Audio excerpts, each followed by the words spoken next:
ay A. Ano ba daw ang ibig sabihin ng A? Affectionate. Wow! Ano yun? Totoo ba yun? Nagiliw? Wow! Mapagmahal! Uy! Parang di ka naniniwala. Romantic! Oh! Parang hindi naman. Grabe ka. Parang hindi naman pass, but kidding aside, guys. Wow, hindi siya. Oy, manood kayo ng vlog. Okay, but kidding aside, guys. Totoo to. Totoo talaga to. Nakita lang ng anak mo yan. Oo, mas mahal nga siya ng mga anak ko kaysa sa akin eh. Totoo yun, kasi mapagmahal siyang tatay sa aming pamilya. Totoo yun. Kala nyo, pero sa church, akala nyo po, mahal na mahal din kayo talaga ni Pastor, hindi lang siya showy. Akala nyo lang lagi siya nakasigaw, pero mapagmahal po talaga sa inyo si Pastor. Kasama niya po kayo lagi po sa prayers. Hinahanap nga po niya kayo, wala po siya mapagsabihan. Sasabihin niya sa akin, Tessie, nakita mo ba si ganito? Ano sabi ni ganyan? Ganon. Totoo po yun, hinahanap po niya kayo. Hindi lang siya po showy sa inyo. Kahit sa akin, pero mahal na mahal po kayo talaga si Pastor. Siya po si Pastor. Nilaglag. Okay, sama. Pastor, happy Pastor's Month. Love you.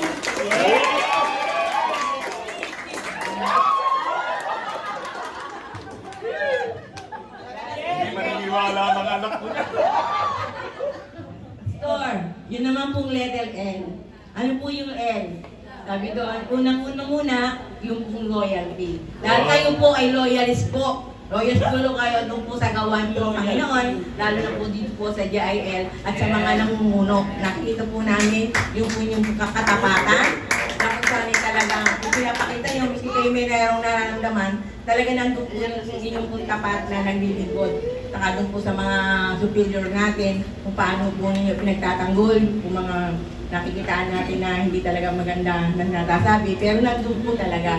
At dahil po doon, nakita po sa inyo yung tunay na love sa puso nyo. Dahil mahal na mahal nyo po ang Panginoon. Ngayon po ba, dahil alam namin na kung wala po yung katapatan nyo, yung pong pag-ibig sa puso nyo, hindi ito maghahari. Dahil alam po namin na talagang unang-una, minahal nyo ang Diyos at lahat po ng mga kasama nyo dito po lalo sa DIL Amono, alam po namin na mahal din nyo. Kaya, thank you po sa buhay. Nakabahan ako sa ex eh. Letter E. Oh, bali, ang ano kong word is elegant. Wow! Kasi laging naka-attire si Pastor, no? Pag nag-a-attend ng mga gawain, no? Ehemplo ng kabutihan. Kabutihan, yun.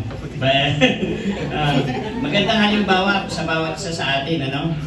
Energized palagi, no? So, lagi siyang energized pag nandito siya sa church. Epektibong tao, no? Nagagawa na yung maayos yung mga gawain, nag-provide siya ng mga ayos na service, nakakapag-organize. Espesyal, no? Espesyal. So, saan espesyal sa bawat isa sa atin? Eksaktong tama ka.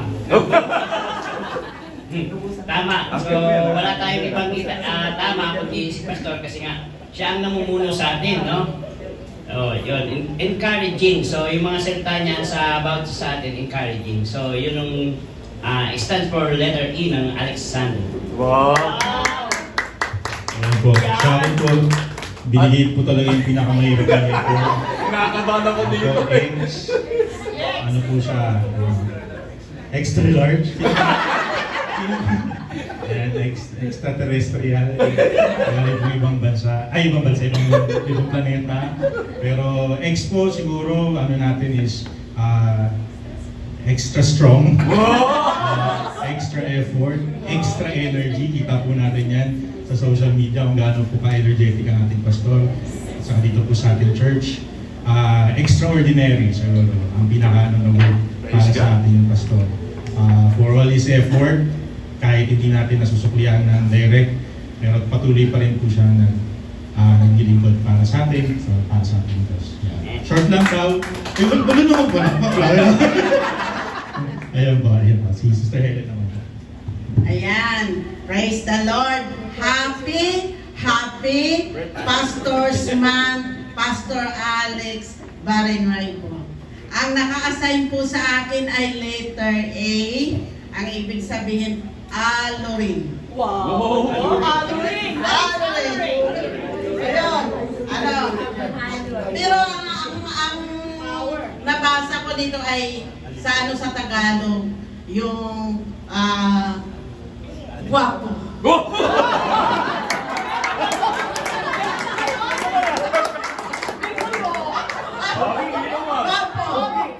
Pastor. Guwapo, pastor. Mayroon pa, pastor, matamis. Ayoko maging diabetic. Sweet.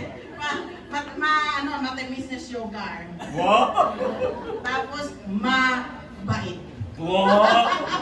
Oh, mayroon yun eh. Mayroon. Sige, i-search nyo nga. Yun lang talaga ang meaning. Diba? Kaya, pastor, kaakit-akit pa.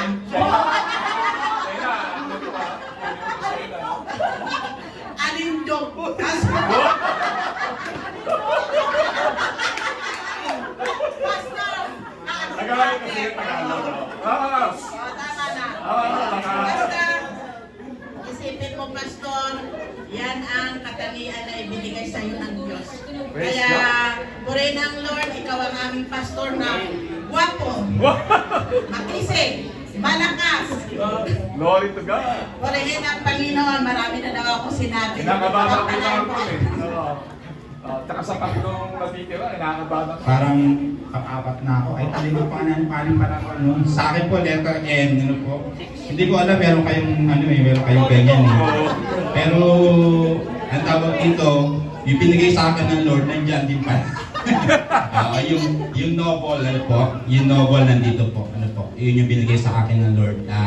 Kasi nakita naman natin, ano po, si Pastor, ano po, yun din yung high moral qualities niya, ano po, na talagang kung ano yung tama, kung ano yung totoo, yun talaga yung tatayuan niya, ano po, yun yung ipaglalaban niya po, ano po. At the same time, yung integrity, ano po, napakahalaga po kasi sa ating life, ano po, hindi pwede po tayo ay JIL people, JIL leaders, ano po, ay hindi po sa atin nag-ano. Kagaya nga po sinabi kayo na yung DNA. Ano po, sapat sa DNA po natin, yung life na salita, ano po, na core values po ng JIL ay talagang nag-aano po sa buhay po natin, ano po. Kaya very novel, ano po, ang ating pastor, ano po. Makita naman po natin, not only in words, but in actions, ano po. Makita po natin na kung saan tayo talaga dinadala. Hindi kung saan po kundi tayo dinadala po para po patuloy tayong maging malapit at mas lalo pang lumapit sa ating Panginoon. Ako naman, letter D. Yun! Yan, ako. Disena ito, disena. Alam ko doon Alex. Hindi, pero walang biro, ang letter D kasi, yung durable ba? Durability. Kung matatag. Ano, okay. At least siyempre, kahit pa paano, ang kanyang pananampalataya, ang kanyang pagtitiwala sa Diyos ay matatag. Kasi siyempre, nananalig siya titiwala na ang Diyos ang bahala sa buhay niya na kanyang pamilya. Amen. At saka siyempre, pagkatapos ng durability, nakalagay pa dito, destined for greatness. Wow! I like it. Yung kanyang pananampalataya, siyempre, kumbaga wala hangganan yun. Di ba? Kaya ako naniniwala na, kaya nga, yung tinatawag na destined for greatness, kumbaga, siyempre hanggang sa kinabukasan. Pero, kailangan kayo ni Pastor. Kailangan tayo. Kasi hindi pwede siya lang mag-isa. Para siya maging dakila sa paningin ng iba natin, kailangan tulong-tulong tayo, sama-sama tayo, kasama niya. Para kung pag-aanap niya, kasama tayo doon. Kaya huwag natin siya pababayaan. Amen po. Amen. Purihin mo sa Panginoon. Ayan na si nanay. Oo. Pastor, wag ka matakot. Nay, mga isang oras lang ha. Ha? Mga isang oras lang. O 49. Letter E. Kanina po, sabi ko lugi kami kasi sila may mga kodigo. Oo. May mga sinulat sila. Kami wala. Ito, wala rin ako. Wala nga. Kaya So sabi ko, nagtatanong ako, alam niyo naman ako napakatalino ko eh. Ano ba maibibigay ko may technique? Pato, ang dami may nagsabi sa akin, energetic. May nagsabi, excellence. Pero sabi ko, wala akong maibibigay na na sample sa mga sinabi nila. Kasi hindi abot ng isip ko yung mga meaning ng mga napulot kong kaulugan ng letter E. Ang alam ko lang, sabi ko, bago ako tumayo dyan, sabi ko, ever ready. O, di ba mas maganda? Grabe! O, di napatawad mo na ako, Pastor. Sino ba ko pagod di pagtatawad lagi? Ever ready. Bakit ko nasabi yun? Sabi ko mas madali ito kasi may example siya sa ever ready. Doon hindi natin siya madalas makasama may mga last week, may ganun. Kasi always ready siya sa pagtulong sa pagtatatag ng 47th anniversary. Maganda na yung pastor. So, yung pagiging ever ready, sabihin natin yung, di ba, ang pinipili natin mga baterya, hindi lang yung pipituring baterya, di ba? Ever ready, number 1 ang ever ready.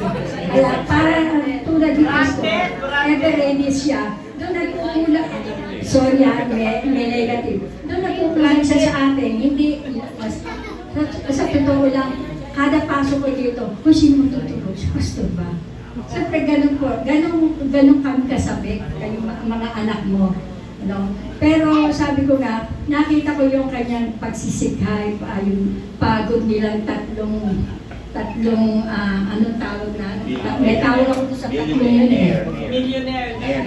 Yung tatlong masisipag na pastor. Kaya sabi ko, ang daming binigay sa akin support, pero sabi ko, ito na lang, ever ready. Kaya lagi naman ever ready naman si Pastor kapag kailangan mo. Ako na yung Pastor, gusto kitang makausap. Pastor, gusto kitang makasama, gano'n.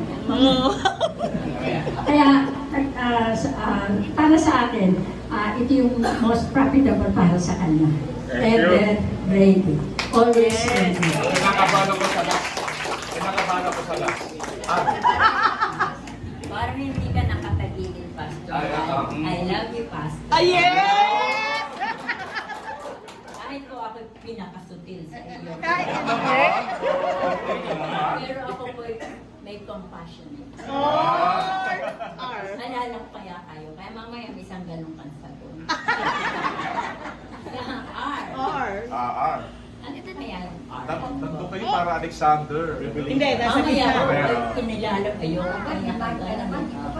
Ayoko kayo nakaganon. Oo nga. Kakaiba raw talaga siya. Happy Pastors Month po, So, letter R po ay restores food. Wow! In what way? Wow! Diba? So, Pastor, sabihin mga finance, wala kasing budget. Wala. Diba? Pero kay Pastor, gumagawa yan ng paraan. Diba? God always provide. Yan ang kanya. Kahit sabihin niyo, walang pera. Narinig ko sa previous, si Malo, walang budget eh. Pero kay Pastor, laging may paraan. Kaya resourceful. Yes. So kung hindi siya resourceful, ang hirap maghanap ng tirahan. Pero tingnan natin yung ating bahay ngayon. Isang bodega. Pero nagmukhang tao. Ano po? Para sa tao pala. Lugar para sa tao. Kaya masasabi ko marami pa, pero alam kong gutom na po kayo. No. Ano po? Kaya hanggang doon na lang po, tandaan niyo si Pastor po ay maraming kaparaanan. Kung kayo po'y walang mga paraan, lumapit kayo sa kanya. Lord! Kaparaanan po ng Biblia yung ibigay. Hallelujah! Alexander! Bago po ipanalangin si Pastor, may babasahin lang po kami saglit. Sabi to our dear pastors, your journey is an easy one. You carry not just the word of God, but also the burden of His people. You've chosen the path of sacrifice, open and seen and uncelebrated. Yet, in your faithfulness, we see Jesus, the one who prayed for us, guide us, and point us closer to Jesus. Every sermon preached, every prayer whispered, every tear shed, every hand extended in love, in all point us closer to Christ. You are more than leaders. You are shepherd after God's own heart. To our beloved pastor, thank you for your unwavering faith, countless sacrifice, and love for God's people. You may not always see the fruit of your labor right away, but heaven sees every tear, every prayer, every message faithfully delivered. Today, we pause to say, thank you. Thank you for loving, for guiding, for never giving up on God's people even when storms rise. Thank you for showing us what it means to live a life poured out for His glory. Kaya sa mga oras po na ito, sabi, we celebrate not just what you do, but who you are in Christ. Your obedience and perseverance inspire us to press on in our own walk with the Lord. Church family, let us continue to pray and honor our pastors, not just this month, but always. They need our encouragement, our support, and our love. Ano po, sabi, shower our pastor with prayer and encouragement, gratitude this month. A simple word of appreciation can go a long way in lifting their hearts. Ano po? Kaya sabi nga sa kanyang salita, sa Matthew 24 verse 46, blessed is that servant whose master will find doing so when he comes. We honor you, we thank you, and we appreciate you as we celebrate this month. Ano po, alam niyo po, dalawang bagay lang po ang inilid sa akin ng Holy Spirit, kagabi while I am praying, Alam niyo, kailangan ng pastor, love and support. Napakahalaga po noon, yan yung nilagay ng Lord sa puso ko po. We need, yung love po natin, and we need yung support po natin, sa ating mahal na pastor.